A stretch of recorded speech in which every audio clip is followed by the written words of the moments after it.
எனக்கு அருமையானவர்களே, இந்த காலத்துல யோசபாத் ராஜா யுத்தத்தை கர்த்தர் நான் செய்வேன் என்று சொல்றார்.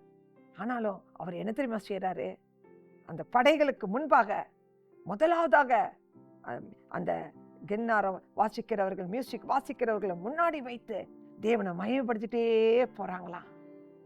பயலாத போறாங்க. கர்த்தரை காலை நேரத்துல நீங்க தேடுங்க. நீங்க தேடிட்டீங்கன்னா நீங்க துக்கமுகமாகவே இருக்க மாட்டீங்க. அவரை துதிக்க தான் செய்வீங்க. உங்க பிரச்சனையை நான் செஞ்சிடலான்னு சொல்லி நீங்க நினைச்சு செய்றீங்களா மாம்சத்துல? அதெல்லாம் இல்லை. அதுல ஒரு வல்லமை வெளிப்படும். இன்னைக்கு உங்களுக்கு தேவனுடைய வார்த்தை என்ன தெரியுமா? சங்கீதம் 135:1, அல்லேலூயா, கர்த்தருடைய நாமத்தை துதியுங்கள், கர்த்தரின் ஊழியக்காரரே துதியுங்கள். கர்த்தருக்கு ஊழியம் செய்யறவங்களா இருந்தாலும் சரி, கர்த்தரை விசுவாசிக்கிறவங்களா சரி, எல்லாருடைய பிள்ளைகள் தான். துதியுங்கள், கட்டு ஒடையும், எரிக மதில் நொறுங்க, ஜெயம் உண்டாகும். கர்த்தர் உங்களை ஆசீர்வதித்து விடுதலை ஆக்குவாராக. ஆமென்.